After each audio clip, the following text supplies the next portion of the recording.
배신을 하는 게 훨씬 더 유리할까라는 생각을 한번 해보게 됐죠. 네, 그래서 이러한 경우가 가장 많았던 경우가 이러한 경우죠. 어떤 경우냐면 바로 이 경우입니다. 여러분들 이제 화면에 보셔서 아시겠지만 이런 경우입니다. 역모를 하는 경우죠. 역모를 하는 경우에 10명의 신하가 있습니다. 10명의 신하가 역모를 진행을 할 겁니다. 임금이 아주 지랄 같았어요. 임금이 지랄 같아갖고 10명의 신하들이 아주 역모를 일으킬 건데요. 이건 순수 100% 제가 지어낸 이야기입니다. 혹시 뭐 다르게 생각하지 마시고요. 지금 상황에 이렇게 연관해서 생각하지 마시고요. 네. 지진님 지금 막 오셨네요. 반갑습니다. 네. 생각을 한번 해보겠습니다. 저희가 한번 생각을 한번 해보는데 10명의 신하가 있는데 이 10명의 신하들이 역모를 진행을 하기만 하면 성공 확률은 거의 100%에 가깝습니다. 근데 10명 가운데 A라는 요 파란색 옷 입은 사람 있죠? 요 한 사람이 다른 마음을 품었습니다. 역모가 성공을 하면 우리는 모두 개국공신이 돼서 큰 보상을 받을 거야. 근데 만약 누군가가 배신을 해서 이 역모를 밀고 한다고 한다면 우리 모두는 다 죽은 목숨이 되겠지. 그죠? 고민을 하던 끝에 A는 결국 동지를 배신하는 길을 택하게 되고요. 폭군에게 달려가 역모를 미리 고하고 살 길을 찾았습니다. 여러분들이 보셨을 때 이 A라는 사람이 굉장히 똑똑한 일을 한 것 같죠? 아니면 이렇게 생각하시는 분들도 계시죠? 어떤 분들이 계시냐? 네. 야, 이 멍청한 놈아, 이거 역모 성공 확률이 100%에 가깝다면서 그러면 역모에 가담해서 개국공신이 되는 게 훨씬 더 유리하지 배신을 왜 해? 라고 생각을 하시는 분들이 계시죠. 네. 한지꽃이 피었습니다. 님 오셔서 반갑습니다. 네. 체크님 오셨네요. 반갑습니다. 체크님. 예, 어제도 뵙고 오늘도 뵙고 너무 반갑습니다. 네. 네. 여러분들 어떻게 생각하세요? 네, 이정재는 몰랐으니까. 그죠? 결국 자기 꾀에 자기가 넘어가서 후회할 것 같으시죠? 근데 물론 10명이 모두 배신을 해서 배신 같은 것 없이 역모에 모두 가담을 했다고 한다면 이들의 역모는 성공을 했을 거고 새로운 왕으로부터 엄청난 상을 받았을 거고요. 예, 임 반장님 말씀하셨던 대로 배신은 짧고 후회는 길듯이 금방 제가 그래서 그 얘기를 한번 해보려고 하는 거죠. 근데 문제는 이런 겁니다. 10명 가운데 누군가 한 명에 스며들었을지 모르는 의심이죠. A가 아닌 그 누구라도 이런 의심을 할 수 있습니다. 나 말고 다른 사람이 밀고 하면 어쩌지? 밀고 당하면 죽은 목숨인데 내가 먼저 밀고 하는 게 더 낫지 않을까? 그나마 살 길 아닌가? 라는 생각을 할 수 있는 거죠. 결국 이 역모의 핵심은 참가자 10명 모두가 서로를 굳건히 믿느냐 아니면 의심하느냐에 달렸습니다. 10명이 굳건히 믿었다면 이 10명이 다 역모에 가담을 했을 테고 나중에 다 큰 부귀영화를 누렸을 테고요.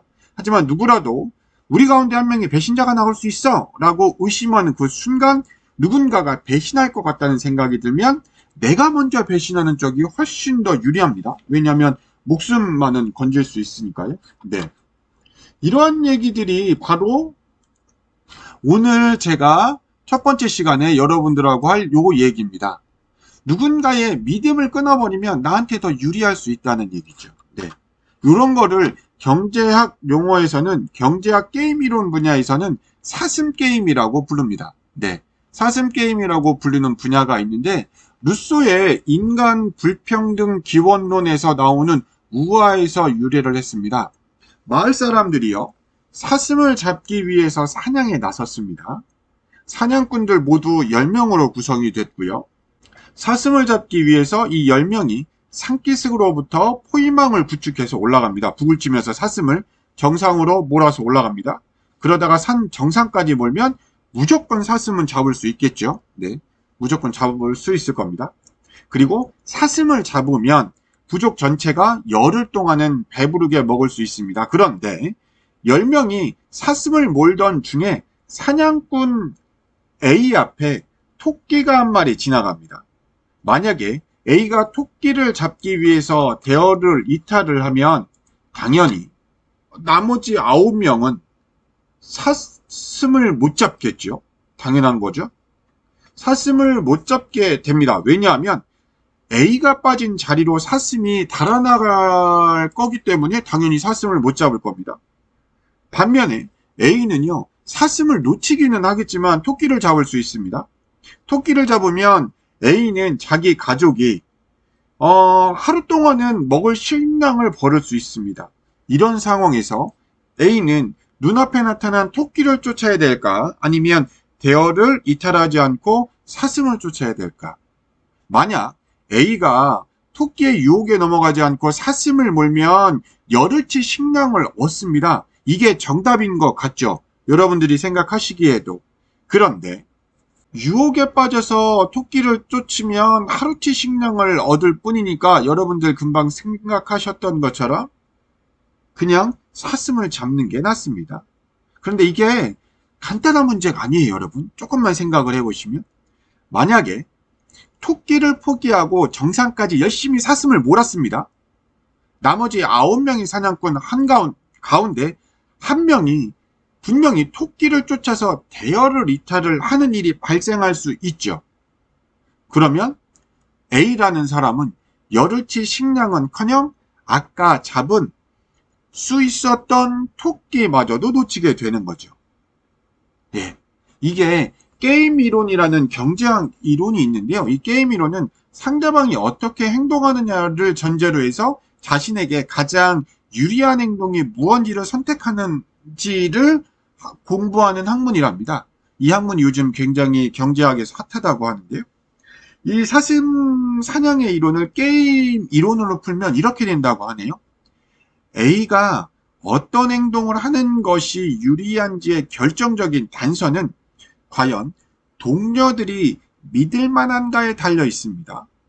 A를 제외한 9명의 동료가 정말로 믿을 만해서 아무도 배신하지 않고 사슴을 몰 것이라는 확신만 있다고 한다면 A는 당연히 사슴을 모는 게 유리하죠. 열흘치 식량을 획득하니까요. 그런데 단 한 명이라도 배신할 것 같은 의심이 든다고 하면 A는 사슴을 계속 몰면 이 바보입니다. 멍청한 놈이죠. 이때는 당연히 토끼를 쫓아서 오늘 하루라도 굶주림을 면하는 것이 유리한 선택입니다. 네. 지금 저희 사슴 사냥 게임 이야기하고 있었습니다. 네. 이렇더라는 거죠. 자, 이쯤 되면 그러면 여러분들은 어떻게 하시겠습니까? 옆 동료, 협동의 이익이 더 클 때는 사슴을 쫓는 게 낫고요. 만약에 내가 속해 있는 사회가 믿을 만한 신뢰가 깨져 있는 사회라고 한다면 이 믿음을 깨고 내 이득을 취하는 게 더 유리한 게임이죠. 네. 이 행동 경제학 분야에서 속하는 이 사슴 사냥 게임 이론은요, 우리가 사는 세상이 생각보다 훨씬 더 복잡하다는 것을 보여줍니다. 네. 인간이요, 지금 이야기하는 주류 경제학 주장대로 오로지 사람이 이기적인 존재라고 하더라도 어떻게 행동하는 것이 자기한테 가장 유리한지가 상황에 따라서 달라지기 때문이죠. 만약에 어떠한 사회가 서로가 서로를 믿고 협동하는 신뢰하는 사회라고 한다면 그 사회에서는 신뢰를 유지하고 협동하는 것이 모두에게 가장 유리하죠. 반면에 그 사회가 늘 서로를 배신만 하는 사회라고 한다면 당연히 이 사회에서는 배신을 일삼는 게 유리합니다. 결국 사람이요, 자신만의 이익만을 쫓는 이기적인 존재라고 생각해도 그 사회에 협동이 하나의 가치로 자리 잡고 있다고 한다면 서로 돕고 신뢰하는 것이 자신에게도 훨씬 경제적인 이익이 있는 경우가 있다는 말이 되는 겁니다. 그렇죠? 자, 그렇다면 이제 우리가 사는 사회를 한번 돌아봐야죠. 지금 우리는 어떤 사회에 살고 계신가요? 우리가 사는 사회가 서로 돕고 신뢰하는 것을 더 중요한 가치로 삼고 있는지, 아니면 배반과 경쟁을 더 중요한 가치로 생각을 하고 있는지, 여러분들은 어떻게 생각하시나요? 저는 아무래도 뭐 우리들이 운연 중에 협력은 개뿔씨. 무조건 남을 배신하는 게 나한테 유리하지. 라는 생각이 하는 경향이 강하다고 한다면, 언뜻 생각하면 이건 너무나 맞는 얘기죠. 맞는 얘기기는 하나, 경제학적으로 볼 때 이거는 사실이 아닙니다. 만약 우리 사회의 가치가 전체적으로 신뢰와 협동을 제 중심으로 재편이 된다고 한다면, 재편이 된다고 한다면, 아무래도 우리 사회 구성원들은 새로운 사실을 깨닫게 될 거랍니다. 혼자 이익을 챙기겠다고 토끼를 쫓는 것보다 서로를 믿고 사슴을 사냥하는 것이 모두에게 더 큰 이익을 안겨준다는 거죠. 네. 지금 배신의 가치를 협력의 가치로 바꿀 수만 있다고 한다면 우리가 지금 사는 세상이 송두리째 바뀔 수도 있다고 이 책의 저자는 이야기하고요. 저도 역시 마찬가지로 그렇게 생각을 하고 있는 중입니다. 네. 그래서 요 사슴 게임의 요약은 이렇게 됩니다. 네. 사슴 게임의 요점은 이거죠. 상대가 협력할 것 같으면 협력하는 게 유리하고요. 상대가 배신할 것 같으면 배신하는 게 유리합니다. 중요한 것은 서로 믿는 사회일 때 서로에게 이득이 되는 사회라는 겁니다. 지금 저희가 구성하고 있는 요 이프렌드라는 것도 저희의 하나의 사회일 수 있죠. 이 이프렌드 안에서 이루어지는 많은 일들이 사슴 게임의 이론에서 보면 서로를 배신을 하고 이용을 하는 게 더 나한테 유리한 사회인지 아니면 서로 협력을 해서 미더블 운영을 하는 게 더 유리한 사회인지는 이 사회가 어떤 사람들로 구성이 되어 있는지에 따라서 생각하는 게 다를 거라고 생각을 합니다. 네, 여러분들은 어떠신지 모르겠습니다. 이 이야기, 제가 이 책을 읽으면서 이 파트 사슴게임 이론이 너무 재밌었거든요. 한 번도 생각해보지 못했었던 거였고, 정말로 배신하는 게 옳은지, 협력을 하는 게 옳은지는 답은 정해져 있습니다. 답은 정해져 있죠. 협력을 하는 게 옳다는 답은 우리들이 어렸을 때부터 배워서 알고 있기는 하지만, 실제적으로 우리가 우리의 삶을 살다 보면, 내가 배신을 하는 게 더 나한테 이득이 되는 경우들이 많이 체득적으로 경험을 하고 있잖아요. 그러니까 나도 모르게 부지불식간에 타인을 믿지 못하고 배신을 하고 내 이득을 취하는 게 더 나을 거야 라고 자기 합리화를 많이 하면서 살아왔고 저 역시 마찬가지였고요. 근데 이 이프렌드라는 새로운 사회에서 있다 보니까 많은 분들한테 저는 많은 도움을 받았습니다. 지금 여기 계시는 지금 오신 분들 모든 분들에게 제가 많은 도움을 받았습니다. 그리고 많이 지지도 많이 받았고요. 네, 그래서 제가 여기 계신 많은 분들에게 많이 도움을 받았기 때문에 저는 지금 사슴을 쫓고 있는 중인 것 같습니다. 여러분들과 같이 사슴을 같이 쫓다 보면 언젠가는 좋은 사슴을 쫓지 않을까라는 생각을 그래서 우리들이 열흘이 아니고 뭐 10년, 100년은 여기서 먹고 살 수 있지 않을까 라는 재밌는 생각을 한번 하면서 이 책을 읽었습니다. 네, 사슴게임 이론 여러분들이 어떻게 생각하실지는 모르겠지만 저는 요 이프렌드 안에서 이렇게 여러분들과 같이 이야기를 하는 느낌들을 가지고 여러분들과 함께 이야기를 해봤습니다. 여러분들은 어떻게 생각하셨는지 모르겠지만 여러분들도 한번 생각해 보시는 것도 좋지 않을까라는 생각을 한번 해봤습니다. 네, 사슴게임 이론은 이렇게 됐고요. 그 다음으로 제가 여러분들과 하고 싶었던 얘기는 호갱입니다. 호갱. 여러분들 호갱은 다 알고 계시죠? 그래서 호갱이 안 되는 방법이 뭐가 있을까라는 생각을 매번 하고 있었는데 이 책에서 마침 또 그 얘기를 해주더라고요. 그래서 에이러스하고 시즐만의 가격 차별 실험에 대해서 이 책에서 이야기입니다. 제가 지금부터 그 얘기 한번 여러분들과 같이 한번 해보겠습니다. 여러분들 빅맥 지수 아시죠? 빅맥 지수 혹시 들어보셨나요? 빅맥 지수는 나라별로 맥도날드 가격이 얼마인지를 측정해서 그 나라의 경제의 그 수준을 이야기하는 게 빅맥 지수입니다. 이 빅맥 지수는 일몰일가라는 경제학 법칙의 기준을 해서 이야기하는데요. 여러분들 생각해 보시면 아시겠지만, 네, 파랑님 지금 막 오셨네요. 반갑습니다. 네. 아시겠지만 같은 품질을 갖고 있는 동일한 상품은 가격이 똑같아야죠. 같은 상품인데 지역별로 아니면 지방별로 가격이 틀리다고 한다면 열 받겠죠? 예. 요즘 아이들이 하는 쉬운 말로 빡치겠죠. 그러한 경우가 여러분들 있었습니다. 몇 년 전까지만 해도, 네. 롯데리아 좋으시다고요? 롯데리아는 우리나라만 있어갖고요. 전 세계적으로 똑같이 갖고 있는 맥도날드의 빅맥 지수 가지고 그 이야기를 하더라고요. 네. 10년 전에 여러분들이 한번 요런 얘기 들어보셨나요? 샤테크요. 샤넬 가방을 가지고 테크닉을 한번 했었대요. 무슨 일이냐면 2010년대 초반에요. 한국과 중국 등 아시아 국가에서 이 샤테크라고 불리는 신종 쇼핑 기술이 유행을 했더랍니다. 요거는 뭐냐면 샤넬 제품 가운데요. 2010년대 초반만 해도 1000만 원이 넘는 상품인 경우에는 프랑스 현지 가격이 한국 판매 가격보다 무려 200만 원에서 300만 원 정도 저렴했답니다. 쌌대요. 사정이 이렇다 보니까 많은 소비자들이 단지 샤넬 제품을 구입하려는 목적을 가지고 프랑스행 비행기에 몸을 실었답니다.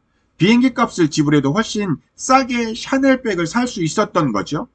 그리고 이러한 방법으로 구입한 제품을 각 나라의 암시장에 내놓으면 쏠쏠한 차액을 챙길 수 있었다고 합니다. 그래서 샤테크가 유행했었는데, 근데 이제 시간이 지나서 이제 샤넬이 이거를 알아서 앞으로 이제 국가 간 가격 차이도 10% 이상 벌어지지 않도록 할 방침이라고 전했다고 하더라고요. 그래서 아시아에서는 제품 가격을 내리고 프랑스 제품, 유럽 가격은 한 20% 정도 제품 가격을 올렸대요. 대단하죠? 이런 일이 있었다고 합니다. 네. 이거는 어떻게 보면 이겁니다.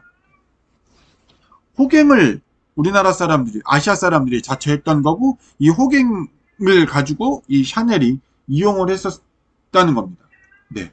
만약에 가격 정보가 소비자들에게 정상적으로 전달되기만 한다면 하나의 제품에는 하나의 가격이 형성이 되는 게 정상이죠. 근데 신기하게도 우리 주변에는요, 이 일물일가의 법칙이 지켜지지 않는 시장이 여러 군데 존재하고 있습니다. 이 가게에서 1,000원 하는 제품이 저 가게에서는 2,000원에 팔리는 일도 비일비재하다는 거죠. 대표적인 게 중고차 시장이 그렇더라는 거죠. 이런 거를 뭐라고 부르냐면 가격 차별이라고 부릅니다.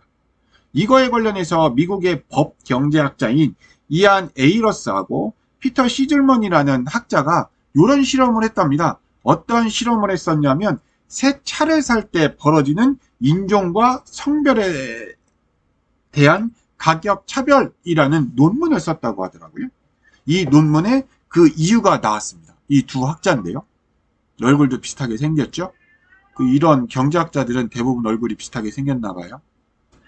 미국에서는 자동차 판매 가격이요, 매장에서 딜러와 소비자의 협상을 통해서 결정이 한다고 하더라고요. 그래서 협상을 얼마나 잘하느냐에 따라서 어떤 소비자는 바가지를 쓰는 호갱이 되고 어떤 소비자는 싼 가격에 자동차를 사는 현명한 고객이 되기도 한답니다.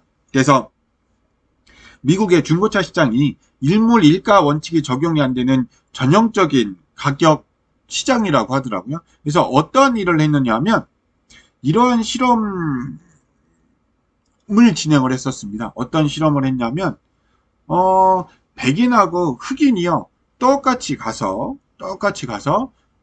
자동차를 똑같은 옷을 입고요, 비슷한 옷을 입고 자동차 똑같은 가격에 똑같이 협상을 해서 살려고 했었다고 실험을 진행했습니다. 네. 했는데 어떤 결과가 나왔을까요?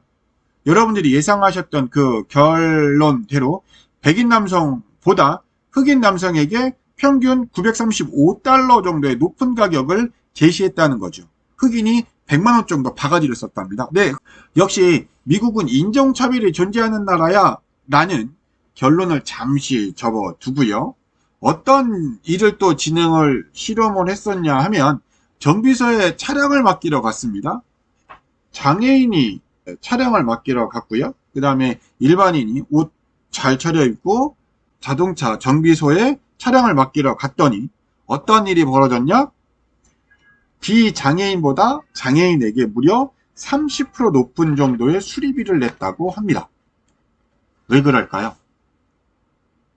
가격 차별의 핵심이 뭐냐? 인종이나 흑인을 싫어해서 바가지를 씌웠다? 아니면 장애인을 비하해서 차별해서 바가지를 씌웠다? 이런 건 아닙니다.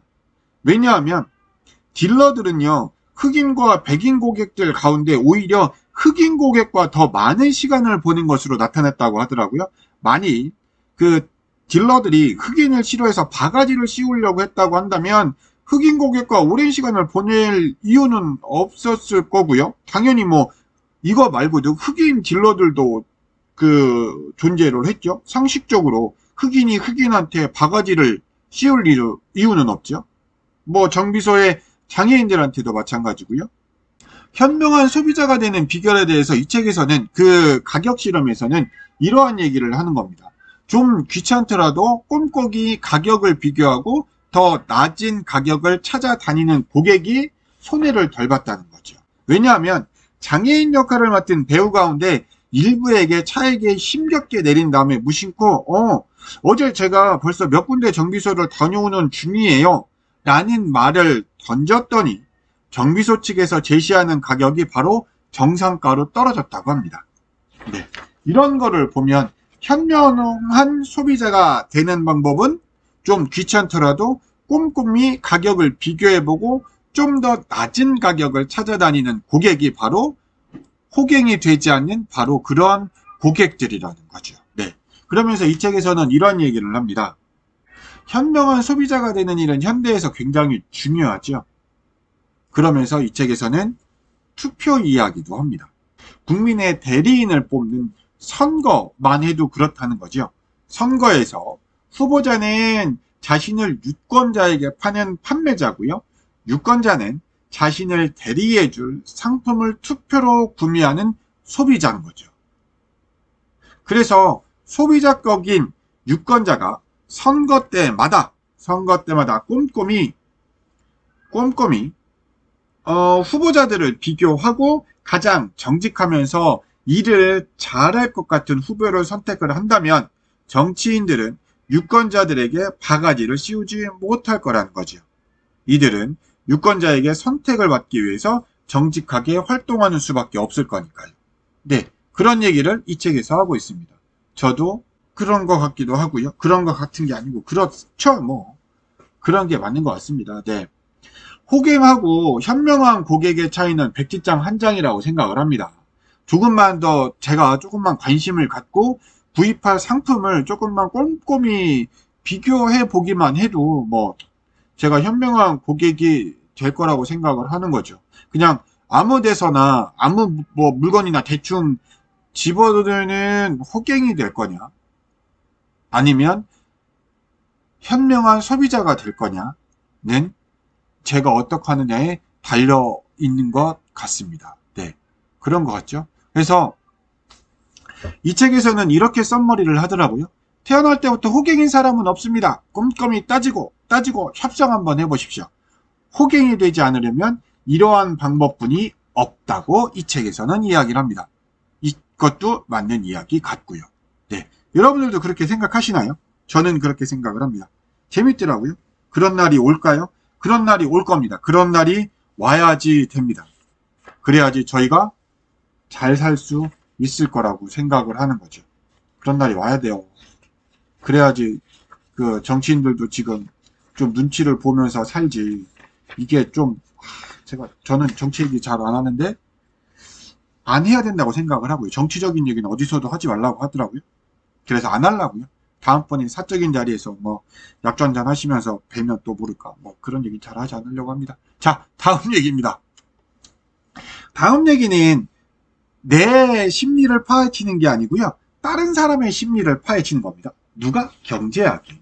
첫 번째 이야기는 이케아 이야기입니다. 여러분들 이케아 좋아하시죠? 저 이케아 매장을 순천에 없고요. 부산에 이제 종종 갈 때가 있어서 부산에 가서 이케아 매장을 보는데 생각해보면 이상합니다. 제가 주말에 한번 이케아 매장을 가봤거든요. 주말이면 이케아 매장에 발 디딜 틈이 없어요. 그죠? 이케아는 이렇게 하죠. 이케아에서는 어떻게 하느냐? 고객이 원하는 제품은 선반에서 끄집어내서 카트에 싣습니다. 그 다음에 계산대로 옮기죠. 계산대에서 옮긴 다음에 계산대에서 돈을 지불하고요. 제품을 자동차에 실죠. 그 다음에 집으로 가져가죠. 집에 도착하면 포장을 뜯고요. 설명서를 보면서 전동 드라이버 등을 사용해서 부품을 조립한 뒤에 하나의 가구로 만듭니다. 그죠? 만들어진 제품을 사서 쓰면 훨씬 더 편합니다. 근데 왜 굳이 이러한 불편을 우리가 감수하는 걸까요? 네. 이케아는 여러분들이 잘 아시는 것처럼 이케아의 모토가 이거랍니다. 자기네들은 불편함을 판다고 이야기를 합니다. 불편함을 파는 회사, 가구를 많이 파는 회사라면 당연히 소비자들한테 편리한 거를 팔아야 될 것 같은데 이케아는 거꾸로 불편함을 판다고 얘기한답니다. 네. 실제로 드리거 융블루트라는 작가가 쓴 이케아를 분석한 책의 제목 또한 이케아 불편함을 팔다 였다는 책도 있습니다. 쉽게 이야기해서 이케아는 완성된 가구를 팔지 않습니다. 왜 그럴까요? 이것도 경제학적으로 한번 이 책에서 이야기를 합니다. 왜냐하면 행동경제학자인 이 두 사람이 있는데요. 댄 엘리얼리하고요. 듀큐대 교수인 마이클 로턴이라는 이 두 사람 하버드대 교수가 실험을 진행했습니다. 어떤 실험을 진행했냐면 두 집단으로 나누고요. 한 집단은 이케아 수납상자를 조립하도록 했고요. 나머지 사람한테는 그냥 완성된 수납상자를 주면서 그 가구를 살펴보게 했고요. 그 두 그룹이 자신이 만든 제품 혹은 살펴본 제품을 산다면 얼마를 낼 건가에 대해서 적어보라고 했고 점수를 매겨보라고 했습니다. 그랬더니 결과가 이렇게 나왔습니다. 조립한 사람들은 결과를 3.81점 정도 줬고요. 완성품을 산 사람들은 2.5점을 줬습니다. 자기가 만든 제품에 좀 더 애착을 갖는다는 실험 결과가 나왔던 거죠. 이게 바로 그 경제학 용어 중에 이케아 이펙트라는 용어가 나오도록 된 겁니다. 그래서 이 두 경제학자가 이 두 가지 결론을 끌어냅니다. 첫 번째, 사람은요, 이익과 비용을 번개처럼 계산해서 오로지 이익에 든 방향으로만 행동하는 냉정한 존재가 절대로 아니라는 사실이고, 둘째로는 사람은요, 비록 시간이나 비용 면에서 손해를 보더라도 자기가 손수 조립하고 자신의 노동이 가해진 제품에 매우 큰 애정을 갖는다는 점입니다. 네, 지금 이렇게 말씀하셨던 대로 만족감, 성취감을 내가 구매해서 찾는다는 거고요. 자신이 만들었다는 것에 대해서 의미를 두는 거, 성취감이죠. 네, 맞습니다. 네, 어린 왕자님 오셨네요. 반갑습니다. 네, 지금만 오셨네요. 네, 당연하다는 얘기하는 거, 당연하죠. 여러분들 당연하게 생각하시는 것 같죠? 그래서 이걸 가지고 이케아 이펙트를 가지고 이 책에서는 이렇게 이야기를 합니다. 세상을 아름답게 만드는 방법이 바로 요거죠. 이케아 이펙트라는 겁니다. 물건을 만드는 일에 직접 참여하면 사람의 자부심이 높아집니다. 그리고 그 자부심은 자신이 만든 물건의 가치를 높게 평가하도록 만드는 거죠. 자칫 잘못 생각하면 사람은 생각보다 멍청하구나 라는 결론을 할 것 같은데 그렇지 않다는 겁니다. 사람은요, 원래 조금 허술한 존재입니다. 자기가 손수 만든 제품에 더 큰 애정을 갖는 건 어찌 보면 매우 인간적인 심리죠. 그래서 이기적인 인간이라면 절대 할 수 없는 봉사 이야기를 할 겁니다. 봉사와 협력이 세상을 좀 더 아름답게 만들 수 있다는 이야기를 하는 겁니다. 네. 더 나은 세상을 만드는데 이 이케아 이펙트가 적용이 될 수 있을 겁니다. 우리들의 적극적인 참여가 있다면 내 손으로 세상을 조금씩 바꾸는 이 참여의 경험이 있다고 한다면 사람들은 서로 돕고 나눈 협동의 세상에 대해서 서로 더 아끼고 사랑하게 될 거라는 거죠. 이 이케아 이펙트에 따르면 사람들은 자신의 손으로 바꾸어 나가는 무언가를 훨씬 더 소중하게 생각하는 법이니까요. 그러면서 이 이케아 이펙트의 요점은 이겁니다. 물건을 만드는 일에 직접 참여하면 사람의 자부심이 높아지게 마련입니다. 그리고 그 자부심은 자신의 만든 물건의 값어치를 높게 평가하게 만들기도 하고요. 그래서 세상을 아름답게 만드는 방법이 바로 이 이케아 이펙트라고 이야기할 수 있다는 거죠. 네, 아이스님, 제 방에도 와주셔서 너무 감사합니다. 지금 오셨네요. 반갑습니다. 네. 네, 이제 마지막으로 제가 여러분들하고 이 책에 마지막으로 하고 싶었던 이야기는 이 이야기입니다. 왜 많이 아는 사람이 못 가르칠까?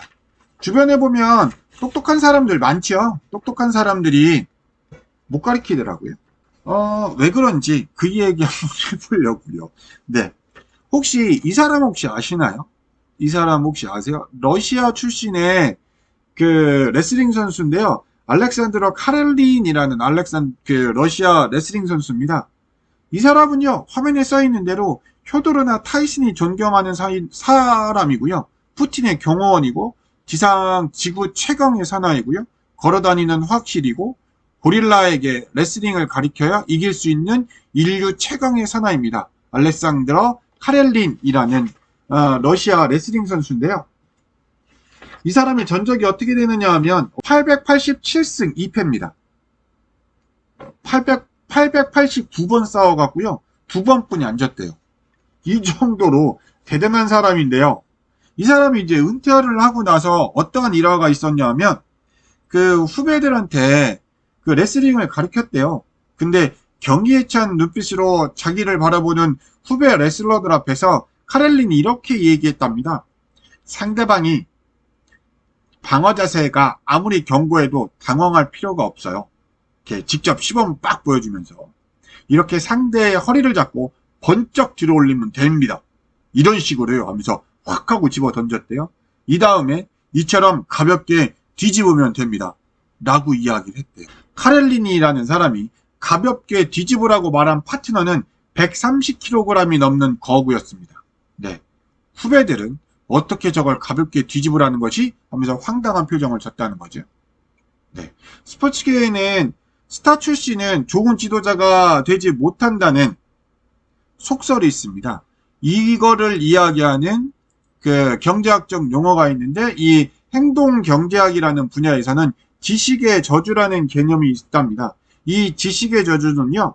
많이 아는 사람일수록 상대방도 이 정도의 지식은 있을 거라는 고정관념이 강해서 충분히 설명하지 못한다는 뜻이고요. 이러한 이유로 아무리 똑똑한 사람이라 할지라도 그 지식을 제대로 전달하는데 어려움을 겪을 수 있다는 겁니다. 네, 준서님 지금 막 오셨습니다. 반갑습니다. 네, 기존 경제학에서 보면 정보를 많이 가진 사람일수록 훨씬 정확하게 판단하고 합리적이고 이성적으로 행동한다고 주장을 하는데 이런 주장을 기반으로 성장한 학문이 바로 정보경제학이라는 학문입니다.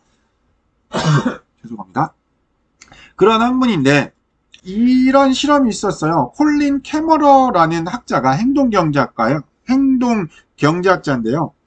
경제적 상황에서 지식의 저주, 실험 해석이라는 논문이 있었다고 하더라고요.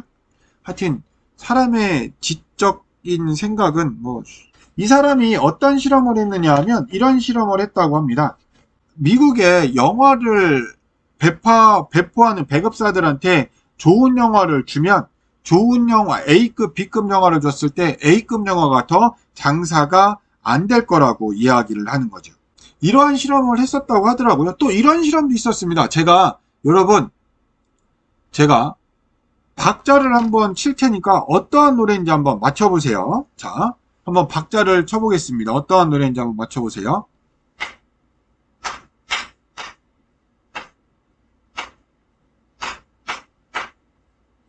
자, 어떠한 노래인지 아시는 사람? 아시는 분 계신가요? 오필슨 코리아. 네. 또 이 박자를 봤을 때 이러한 노래 같다 하시는 분 난해하시죠? 이거 산토끼라는 노래를 제가 박수를 한번 쳐봤습니다. 되게 간단하죠? 네. 미국의 스탠퍼드 대학에서 실험했던 실험입니다. 이게 바로 노래 박자 맞추기 실험인데요. 미국의 심리학과 스탠퍼드 대학의 심리학과 대학원생인 엘리자베스 뉴턴이라는 사람이 두 그룹으로 나누고요. 아주 쉬운 노래를 A그룹한테 알려줬습니다. A그룹 사람들한테 노래 박자로 박수를 쳐보라고 했었더니 2.5%의 학생분이 못 맞췄다고 하더라고요. 저는 분명히 절반 정도는 맞힐 수 있으실 거라고 생각을 했는데 한 명도 못 맞히셨네요. 그죠? 네, 이 실험입니다. 이 실험. 이런 실험을 바로 미국의 스탠퍼드 실험에서 했었다는 거죠. 이런 실험을 봤었을 때 잘 가르치는 사람은 그거 같아요. 유태인이 나치한테 실험했었던 정도로 잔인한 실험입니다. 이거 실제로 게임 한번 옆에 있는 분들이랑 실험 한번 해보십시오. 네, 한번 되게 재밌을 겁니다. 제가 좋아하는 말 중에 이런 말이 있습니다. 이론하고요, 이야기는 틀립니다. 이론과 이야기는 틀리다는 생각을 합니다. 이러한 얘기로 마무리를 짓습니다. 역지사지요. 역지사지가 화면에 보이는 대로 여러분들이 잘 아시는 것처럼 이 얘기죠. 바꿀역자에 땅지자에 생각세자에 갈지자요. 땅을 바꾸어서 이야기를 하는 겁니다. 땅을 바꾼다는 말이 굉장히 어려운 일입니다. 여러분들 아시는 것처럼 지진이 왜 무서운가요? 움직이지 않을 것 같은 땅이 움직이니까 무서운 거죠. 생각을 해보시면 땅을 바꾼다는 말은 내가 갖고 있는 기본이나 기반을 바꾸는 겁니다. 내가 갖고 있는 기본이나 기반을 바꾸지 않으면 다른 사람의 입장을 이해할 수 없습니다. 역지사지의 영어 표현 중에 be in someone's shoes라는 표현이 있습니다. 다른 사람의 신발을 한번 신어보는 겁니다. 다른 사람의 신발, 이 책에 나오는 이야기는 아니지만 다른 사람의 신발을 한번 신어보면요. 여러분들 어떨 것 같으세요? 아파요. 다른 거는 잘 모르겠고요. 아파요. 아픈 건 확실한 것 같아요. 축축하죠? 맞습니다. 축축합니다. 이런 신발 신으면 찝찝하고요. 네. 여러분들 어떠세요? 어렵죠? 어렵다는 거죠.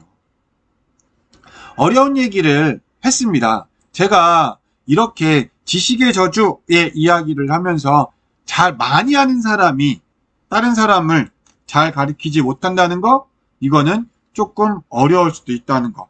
내가 아니까 남들도 다 알 것 같다는 전제를 깔아버리기 때문입니다. 이게 바로 지식의 저주고요. 덧붙여서 이 책에서 행동경제학자 콜린 캐머러라는 사람의 말에 따르면 인간은 더 많이 알고 있다고 해서 늘 현명한 판단을 내리는 건 아니라고 이야기를 합니다. 네, 그런 거 같으시죠? 제가 이 얘기를 하고 싶어서 여러분들께 이 얘기를 했습니다. 많이 알고 있다고 해서 늘 현명한 판단을 내리는 것 같지는 않다는 생각을 했습니다. 네, 오늘 이 책, 제가 말씀드렸던 삶의 무기가 되는 쓸모있는 경제학이라는 책을 가지고 여러분들이랑 2번에 걸쳐서 이야기를 했는데요. 제가 하지 못했던 이야기들도 굉장히 많이 있습니다. 그러니까 여러분들 한번 와서 같이 보시면 좋으실 것 같고요. 네, 저는 오늘 미더분 여기까지만 진행을 할 거고요. 다누리오에 관련해서 제가 이야기 한번 해보려고 합니다. 다누리오 궁금하시죠? 이런 일들을 왜 벌이고 있는지 제가 여러분들께 다누리오를 이야기하면서 지금 전 세계적으로 우주에 관련된 이슈가 어떻게 진행이 되는지에 관련해서 한번 여러분들하고 같이 한번 이야기해보면 재밌을 것 같아서 여러분들과 한번 같이 한번 진행을 한번 해보려고 합니다. 괜찮으실까요? 재밌을까요? 오늘 이야기 제 잡학도서관 못다 모모와 함께하는 세상 속 짧은 대화방 잡학세대 오늘 여기까지만 진행을 할 거고요. 와주신 많은 분들 너무 감사드리고요. 말씀드렸던 대로 역지사지의 입장으로 제가 여러분들과 조금 더 재밌고 즐거운 이야기 많이 준비해서 많이 진행해 보도록 하겠습니다. 여러분들 감사합니다. 네.